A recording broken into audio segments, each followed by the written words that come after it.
Welcome to The Explainer. So, what makes a society perfect? It's a question we're all wrestling with, right? Well, believe it or not, over 1,000 years ago, a philosopher drew up a blueprint so powerful, it's still making waves today. I mean, that's a huge question, isn't it? And for centuries, philosophers have given these really abstract, complicated answers. But today, we're going to zero in on one very specific vision. A practical roadmap, really, for a better world that was dreamed up way back in the 10th century.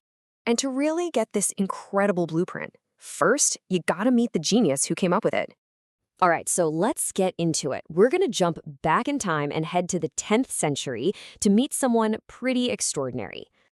So, this is Abu Nasr Al-Farabi. And look, he wasn't just some other scholar. He was a genuine philosophical giant.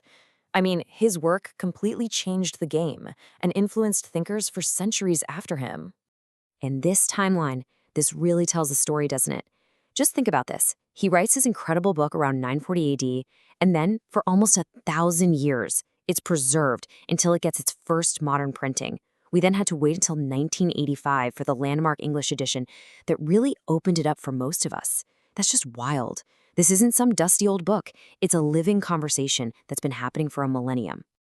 So, what was this book he wrote that became so incredibly influential? The book's original title in Arabic is Mabadi Ida Ahal al-Madina al-Faldila. Yeah, I know, it's a bit of a mouthful, but the translation cuts right to the chase. On the Perfect State. And that title, it tells you everything you need to know. This wasn't just another political manual. It was about virtue, about excellence, about how to build the absolute ideal community starting from square one. Now, scholars call this book a Summa Philosophia, and that's a really key term. It means this wasn't just Al-Farabi's thoughts on politics. No. This was his grand unified theory of everything. We're talking from the nature of the universe itself, all the way down to the nitty-gritty of how you and I should live together in a community. And this really gets to the heart of Al-Farabi's genius. He did something that was, frankly, incredibly ambitious for his time. He looked at these two huge, totally separate worlds of thought. On one hand, you've got the ancient Greeks, right? Plato, Aristotle, all about logic and pure reason. Then, on the other hand, you have the really immediate, pressing issues of his own time, the religious and political debates happening in the 10th century Islamic world. And what did he do? He built a bridge between them. Just as this quote says, he applied that classic Greek philosophy to the conversations that were happening all around him. He was basically using ancient tools to solve modern problems. And in doing that, he created something totally new, something revolutionary. So how do we, today, get our hands on this 1,000-year-old classic? Well, if you're an English speaker, the answer pretty much comes down to one person's work. For pretty much any English speaker wanting to dive into Al-Farabi, the 1985 edition by the scholar Richard Walzer is the absolute key. For decades, it's been the starting point that made this complex work accessible to so many of us. And here's why this edition is such a big deal. Sure, it was the first real English translation, but it's so much more than that.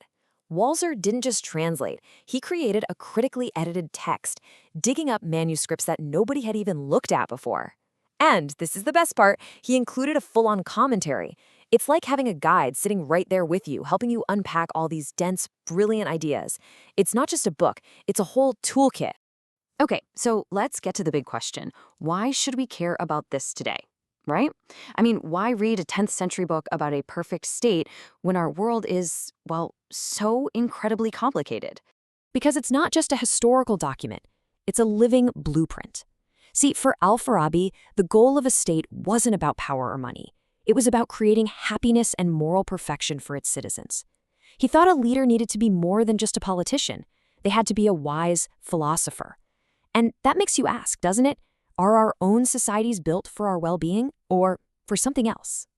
And that leaves us with a really powerful question to chew on. What can a vision from 1,000 years ago really teach us about our lives, right here, right now? The thing is, when you dive into Al-Farabi's work, you're not just getting a history lesson. You're getting a whole new set of glasses to look at our own world. And maybe, just maybe, a challenge for how we ought to build our future.